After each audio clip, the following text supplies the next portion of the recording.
പിതാവിൻ്റെയും പുത്രൻ്റെയും പരിശുദ്ധാത്മാവിൻ്റെയും നാമത്തിൽ ആമേൻ. നല്ല പ്രഭാതത്തെ ഓർത്ത് നല്ല ദൈവത്തിന് നന്ദി പറയാം.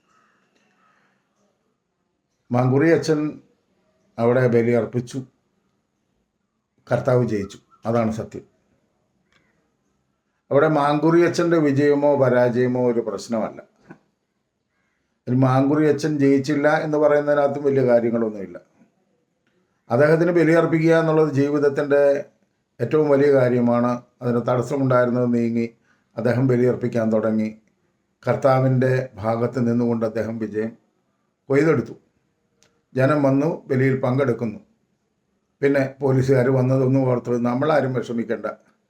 ആദ്യത്തെ ബലിക്ക് ചുറ്റും നിന്നത് പട്ടാളക്കാരാണ്, പോലീസുകാരല്ല. അന്നത്തെ അധികാരികൾ വെച്ച പോലീസുകാർ എന്ന് പറയുന്ന പട്ടാളക്കാരൊക്കെയാണ് ആ കുരിശിന് ചുറ്റും നിന്നത്. അതുകൊണ്ട് ഒരു ബലിയർപ്പിക്കാനായിട്ട് ബലിയെ തടയുന്ന സാത്താൻ്റെ മക്കളെ പ്രതിരോധിക്കാൻ, അല്ലേ അത് അങ്ങനെ ചെയ്യരുതെന്ന് പറയാൻ, അങ്ങനെ ചെയ്താൽ അത് അറസ്റ്റ് ചെയ്യാൻ ഒക്കെ ആയിട്ട് അധികാരികൾ വരുമ്പോൾ നമ്മൾ അതിനെപ്പറ്റി വേറൊന്നും പറയേണ്ട കാര്യമില്ല. ദൈവനീതി പോലീസുകാരിലൂടെയും നടക്കും. അപ്പോൾ അതുകൊണ്ട് മാങ്കുറി അച്ഛന് വലിയ കയ്യടിയാണ് ഞാൻ കൊടുക്കുന്നത്. അത് മാങ്കുറി അച്ഛൻ ജയിച്ചില്ല എന്ന് പറയുന്നതിനോട് എനിക്ക് ഒട്ടും യോജിപ്പില്ല. ഒരു കാര്യം കൂടെ മനസ്സിലാക്കുക, ഇങ്ങനെ എല്ലാ ദേവാലയങ്ങളിലും ബലി അർപ്പിക്കപ്പെടണമെന്നാണ് ഞാൻ പറയുന്നത്. പോലീസുകാർ ഒരു സമയം വരെ ഉണ്ടാവുന്നു, അത് കഴിയുമ്പോൾ അങ്ങ് പോകുന്നേ. അറിയാമല്ലോ, മാർപ്പാപ്പ ബലി അർപ്പിക്കുമ്പോൾ അവിടെ നിന്ന് ചുറ്റും നിൽക്കുന്നത് അദ്ദേഹത്തിൻ്റെ സെക്യൂരിറ്റിയായ പോലീസുകാരും പട്ടാളക്കാരും ഒക്കെ. അപ്പം അങ്ങനെ ഇപ്പം എല്ലായിടത്തും നമ്മൾ ഈ പ്രത്യേക ഒരവസ്ഥ ഉണ്ടായപ്പോഴാണല്ലോ ഇങ്ങനെ പോലീസുകാരെ വിളിച്ചത്. മേജർ ആർച്ച് ബിഷപ്പ് വന്ന് എറണാകുളം അങ്കമാലി അതിരൂപതയുടെ ആസ്ഥാന ദേവാലയത്തിൽ ബലി അർപ്പിക്കുമ്പോൾ അവിടെയും ഉണ്ടായിരുന്നല്ലോ പോലീസുകാർ.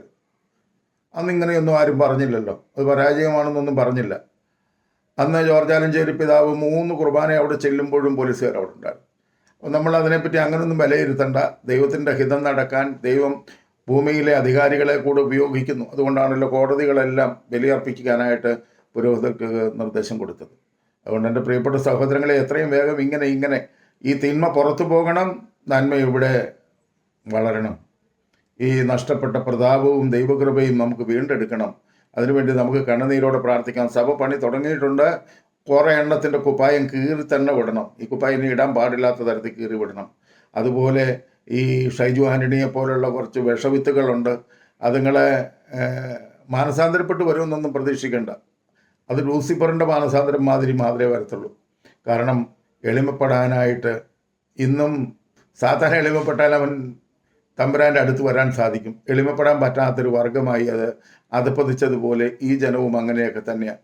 അതുകൊണ്ട് നമ്മളതിനെപ്പറ്റി വേറൊന്നും ചിന്തിക്കുകയോ സംസാരിക്കുകയോ വേണ്ട. ദൈവത്തിൻ്റെ കൃപയ്ക്ക് വേണ്ടി, ദൈവിക സമാധാനത്തിന് വേണ്ടി നമുക്ക് ആഗ്രഹിക്കാം, പ്രാർത്ഥിക്കാം. അതിന് നിങ്ങളുടെയും എൻ്റെയും പ്രാർത്ഥന. ഇവിടുത്തെ വിജാതിയർ പോലും പറയുന്നു, ഇവിടെ ഒരു വലിയ വിമതൻ താമസിക്കുന്നുണ്ട് ഞാൻ താമസിക്കുന്നതിനടുത്ത്.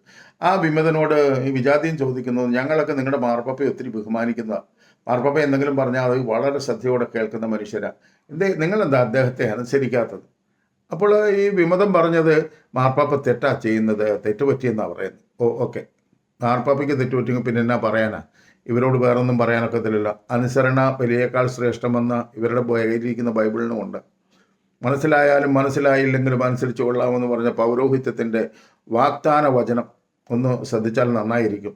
വിവാഹത്തിൽ ഒരു ഭാര്യയും ഒരു സ്ത്രീയും ഒരു പുരുഷനും ഭാര്യയും ഭർത്താവുമായി തീരുമ്പോൾ മരണം വരെ വിശ്വസ്തത പാലിച്ചു കൊള്ളാമെന്ന, അല്ലാതെ എനിക്കിഷ്ടപ്പെടുമ്പോൾ ഞാൻ അതിനകത്തുനിന്ന് ഇറങ്ങി പൊക്കോളാമെന്നല്ല അതിനെ പറഞ്ഞു അവസാനിപ്പിക്കുന്നത്. അപ്പം തെറ്റു പറ്റിയാൽ മടങ്ങി വരാനുള്ള വഴികളുമുണ്ട്.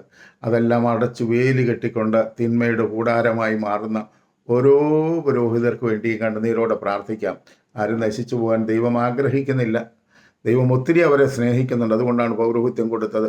വഴിവിട്ടു പോയ ഓരോ മനുഷ്യർക്കും മാനസാന്തരം ഉണ്ടാകാൻ വേണ്ടി പ്രാർത്ഥിക്കാം. ഇനിയും ഒരുപാട് കാലമില്ല, കർത്താവിൻ്റെ വരവിനുമില്ല, സഭയിലെ പ്രശ്നങ്ങൾ അവസാനിക്കാനുമില്ല. ഈ പ്രത്യാശ എനിക്കുള്ളത്. എനിക്ക് 100% ഉറപ്പാണ്. ഈ പ്രശ്നങ്ങളെല്ലാം കെട്ടടങ്ങും. സഭ പടുത്തുയർത്തപ്പെട്ട് ഉയർത്തെഴുന്നേൽക്കും. കർത്താവിൻ്റെ ഉത്ഥാനം പോലെ തന്നെ ഈ തിന്മയിൽ നിന്ന് ഉയർത്തെഴുന്നേറ്റ ലോകത്തെ എറണാകുളം അങ്കമാലി അതിരൂപത മഹത്വമായി ശോഭിക്കുന്നത് നമുക്ക് കാണാനിടയാകട്ടെ. അതിനുവേണ്ടി ആഗ്രഹിക്കാം, പ്രാർത്ഥിക്കാം. ദൈവത്തിൻ്റെ പരിശുദ്ധാത്മാവ് അതിനെ നിങ്ങളെ സഹായിക്കട്ടെ. എല്ലാ തിന്മകളും കെട്ടടങ്ങട്ടെ. കർത്താവിൻ്റെ വലിയ കർത്താവ് നൽകുന്ന വലിയ പ്രത്യാശകൾ കർത്താവിനും കൂടി ചേർന്ന് നിൽക്കാൻ എനിക്ക് നിങ്ങൾക്കും സാധിക്കട്ടെ. ആമീൻ. ഇത് ഒന്ന് ഷെയർ ചെയ്ത് സഹായിക്കണം കേട്ടോ പ്രിയപ്പെട്ടവരെ.